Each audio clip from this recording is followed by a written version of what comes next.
Hello lovely people, I'm merciless_witch, and today, I will be your boring YouTube tutorial guide master. Thank you for considering joining in the fog, but I would maybe consider to leave before you start this journey, because Dead by Daylight does everything in its power that it can call itself as an toxic game. If you still want to learn more Dead by Daylight, then you can go on with the video, and I'm welcoming you to the fog. Dead by Daylight is a 4vs1 game where the 4 people, or as we call him here, the survivors have to escape and win against the one person, the killer. As a survivor, your job is to do complete generators, teabag killers when you stun them, and cry about why the killers are so op. As in killer, your job is to kill those survivors, I know, nobody knew, so that they can't escape, to camp and tunnel the survivor and to scream at everything, even to a fucking stone, why survivors are op. Those are the important stuff which you have to know, or else you are a fucking noob, which will be bullied by anyone and everyone. Don't even try to play both sides, because in the not written roles from the survivors is that a no-go. Congrats for selling your soul, and the first thing which you will do is playing the tutorial for survivors and killers. It will explain to you the things on what a generator and killer is, but if you are too bored for doing it, then I will explain it to you. In Dead by Daylight you have to do generators, 5 to be exactly, to open the door and try to escape, while killer has to try to stop you from that and start to hunt you down to get you on a hook and to kill you with it. For more you don't need to know more, but we will come back later with the hooks. After completing the tutorial you are now in the start screen, and asking yourself on which side you will start to play. I personally would recommend you playing as a survivor first, but you can also play killer if you really want to. We will start firstly with the survivors, and will later go on to the killers. After clicking on that survivor button, is the first thing you will see a character, and many weird things. For now, ignore what is at the top and the right, and focus only on the left. We will working us together from top to bottom, but let us start with the first button at the top. If you click it, you can see all the survivors which are available in the game, which you own, and which you have to buy because Dead by Daylight is getting every 3 months a new DLC, with a new killer and survivor. Every survivor has their own story, cosmetics and stories where we talk later about more. For now, click the second button under it. There you can see the perks from the survivors. Every survivor has 3 unique perks which were made for them. Later in the game you can have that unique perk to other survivors, but how, will I explain later. Over the 4 perk slots are the item with add-ons, and at the right the offering slot. In Dead by Daylight you can buy with the earned currency, blood points, new perks for the survivor and level them to level 3, buy items, add-ons and offerings with it. Perks and offerings can be only bought with blood points, while you can buy items and add-ons in the blood web,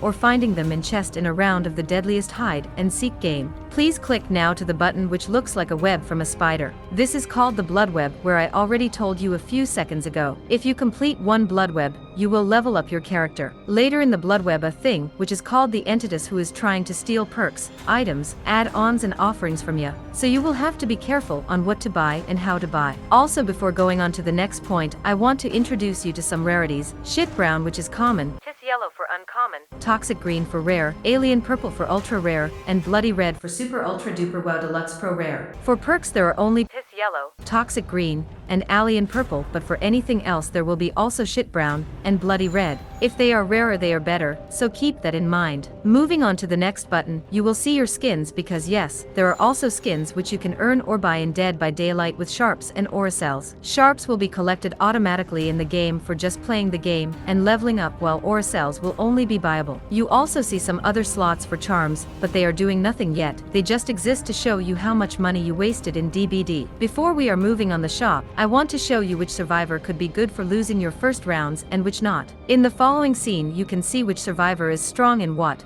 which strength and problems he has, and which abilities he has. If you want to start as in survivor without wanting to pay for anything, then I can recommend Claudette, because she can heal herself, knows where the other survivors are, and with that where the killer if they are getting hurted, and can faster heal. But if you should have another €5 you should go with Fengmin, because she is small and have super perks for noobs like you. Her abilities are that if you miss a skill check on a generator that the killer won't hear it, then being pretty fast like Sonic for 3 seconds, if she is quick jumping a window or pallet, and she can see where the killer is for 5 seconds every time he is breaking a generators, doors and pallets. You should really consider buying her because she is pretty stable and easy to master. And by the way, every character where you see a red cross mark, does that mean that you have to pay in real life money to get him? Because every other character can buy with sharps, if you wanted to. Also, before we're moving to the killer, I will give you some random facts, which you will need in your DBD career for building decks etc. A survivor needs without perks, and without help from others. 90 seconds for completing a general. Don't make the generator to 99%, because killer can destroy your progress with just hitting the gen or with strong perks. You can only have 4 perks for both sides. There are 4 categories in the game for gaining blood points. Every category can collect max 8,000 blood points, but those can be doubled up with offerings, getting 100% more blood points that you normally earned and many more. If you run, the killer will see scratch marks, so only run if he is behind you. Try to be calm if you hear the heartbeat from the killer. Killers can also see blood shrew if your character is hurted, and will moan. There are perks from Survivor to deactivate such effects, which you should use because those are key informations for the killer. Every killer has his different heartbeat. Some are bigger, some are slower, so have your eyes open and your ears, because there are perks which also can deactivate the heartbeat for the killer. Every sound is important. Don't drop any pallets immediately and save them up for later. You can loop, aka run them many rounds around it before he can hit you. Survivors will be downed after 2 hits, sometimes just 1 hit if you have the exposition effect on you. If you should ever finish a generator in your unsuccessful DBD career, would it be good to run to the other side of the map, because doing every generator of one side the map will affect a 3 gen in the end, where the killer don't have to leave for the other side the map. Use medkits, they're normally better than self-care, and also faster at it too. Also, don't run in the corner of the map just of a heal, because this will only cost time, and if the killer finds you, with no opportunity to loop him or lose him. Heal when it is safe, or you know that he doesn't want you. A heal with a med kit needs 16 seconds, except you are using a med kit which makes you heal faster, perks which makes you faster, or lets you heal, but you have to waste 32 seconds for it. If you are getting downed, the killer will try to hook you. If you don't want to get hooked and you are playing with a mate, try to tell him to come to you for a pallet save or a flashlight save, because those will result to let you fall off into the damage status and to run away from the killer. Killer are using perks normally to know where you are via aura reading, if they should use such perks or add-ons. Lockers can save you from that, but don't wait too long there. 5 to 10 seconds should be enough. Try to find your own flavor with the builds. There are plenty of builds in Steam or videos on YouTube to watch and find your build, or even start creating your own one. Those are stronger than the builds which are others using, because killers are usually countering the perks which the mainstream is using. Don't inhale teabag, or else you will end up on YouTube and Twitter. If you are getting downed and getting hooked, don't unhook yourself, because there is only a 4% chance of unhooking yourself. Others will usually get you in time. There are 3 hook stages. The first hook stage is where you get first hooked. If somebody is so nice to unhook you in time, and you should be downed a second time, will the entities come out,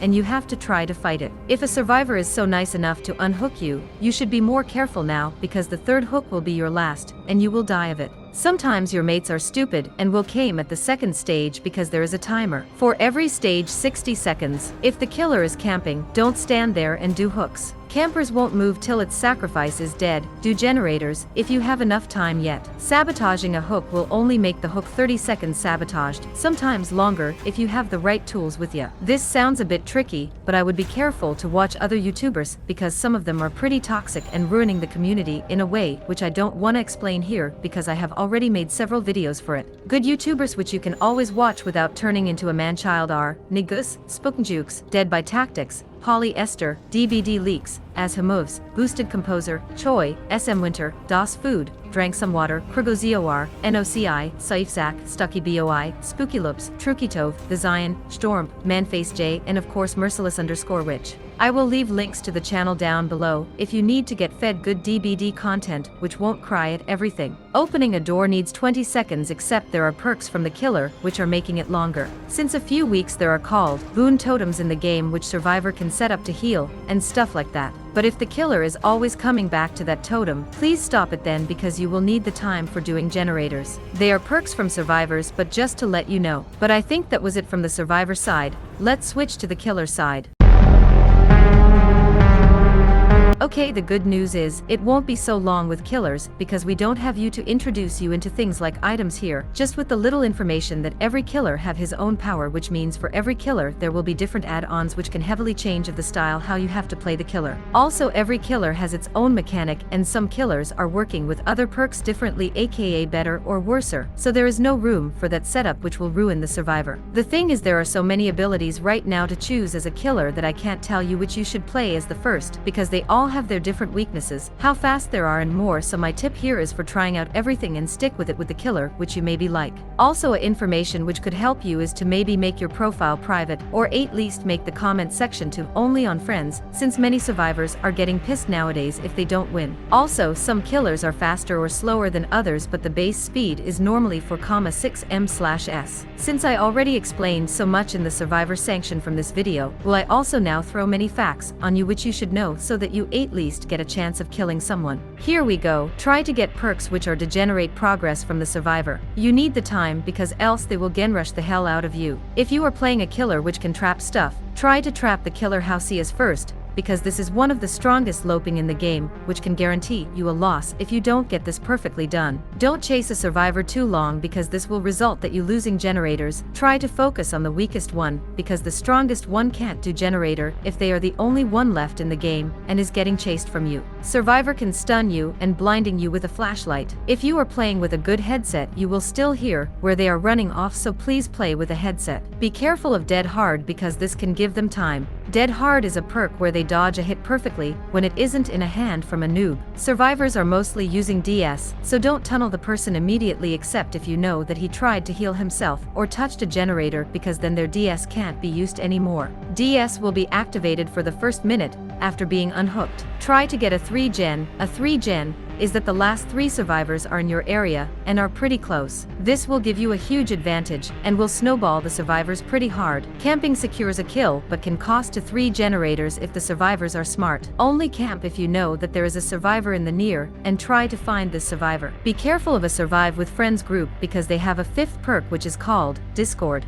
Dodge them if you are not feeling strong enough for them yet, because they can be toxic and destroy. Be careful if a survivor which was hooked and got unhooked. He maybe got the effect of borrowed time on it, which will do that in the first 16 seconds he is getting a hit that he is not getting downed. Don't touch the nurse till you have at least 200 hours in the game. You will lose with her as a newbie. Try to create your own setup because survivors will usually play stuff to counter your perks. If you need help, Drank Some Water is a pretty good YouTuber who is doing unique builds. If you are playing a killer with traps, try to make a weeb so that when survivors are running in, they are dead in no second. Survivors will leave moans of pain, so try to hear some if you know that a survivor is hurted. Try to detect a boon totem from a survivor because those are bringing powerful effects for the survivors. Killers are also having totem perks, but they can be destroyed from the survivors, so be careful. Try to always get a basement hook because you can easily get them back in the basement. LOL. Survivors are always greedy. Try to use that greediness. Try to moonwalk a bit because survivors using information such as the red thingy from you if they can't see that they normally get downed easily. More tips don't I have for you sadly, because basically more is not to know for now. Let's move now to the shop and battle pass so that you know how to give behavior interactive your whole earnings for some skins. If you should earn enough sharps to get a character for free in Dead by Daylight, want a teachable for a character which you don't have yet, want to buy skins, buying aura cells within real life money, or buying a DLC, will you use the shop if you want to or not? But let's go with just clicking the shop symbol, which is at the bottom left. The first thing you will be welcomed with is the highlight shop. On the left you will see characters which you could buy but shouldn't because the DLCs are usually more price worthy and don't scam you completely. In the middle you can see a diashow of new skins and the newest DLC which is out. On the right you will see the newest skins. Some skins can be purchased with sharps and some will be required to buy aura cells. Also you don't need to pay for every DLC because every original DBD character can be bought with sharps. I would still go with the option to pay because you usually don't get a lot of sharps and have to save them up. You also may have seen that redeem code button. Sometimes the devs are so nice to give you free blood points and sharps, so I would recommend you to join the Discord server from DBD Leaks, because those people are having fast those codes. Twitter can be also a platform for you to get new codes, but DBD Leaks are usually the first one which are getting those. If you click at the top left the button characters, you can see which characters you own, and which skin you have for this person already, and which not. Some skins even have new voice lines, but they are pretty expensive. Before you buy any skins, you should play the game, because some people don't want to stand in fog forever. Usually the weak ones give up after a few rounds, so don't be frustrated. If we click now on aura cells, we can see how much in real life world money you need to get for 500 aura cells and more. Tip: if you are new in Dead by Daylight and didn't bought it in Steam, you should get yourself the Xbox Game Pass PC app, because there can you also play Dead by Daylight for free if you have the Game Pass, and get 10% off on those aura cells and DLCs. Most people are using Steam, but this was just a tip from me. Also, if you want to get the battle pass in Dead by Daylight, you have to pay €10 or 1000 aura cells for it. In it you will get those 1000 aura cells back and many cool skins. Before we are moving on to the Battle Pass, I still have to explain to you the Shrine of Secrets, where you can buy 2 teachable perks for Killer and 2 teachable perks for Survivors. This will be your favorite button if you don't want to get the licensed DLCs, but still want the perks. I have to say that I won't recommend it because you need to pay 2000 sharps for 1 teachable perk, but it will be maybe important to you. I already mentioned it a few seconds ago, the Battle Pass. In the Battle Pass you can't get the skins from older Battle Passes anymore, but you can still complete the quests there because they will give you plenty of blood points which you will need. Also, you still can get some story pieces if you are the guy into it. The story's about and in Dead by Daylight, so I would recommend you doing all older quests so you get more knowledge about the characters and about the entities. Yeah, that was it from my side. Now you should be weaponed enough to go into the fog with a bit more knowledge. Please be nice to each other, and I hope to see you soon in the fog and on my channel. I'm merciless_witch, and I wish you a good stay in the fog. Goodbye.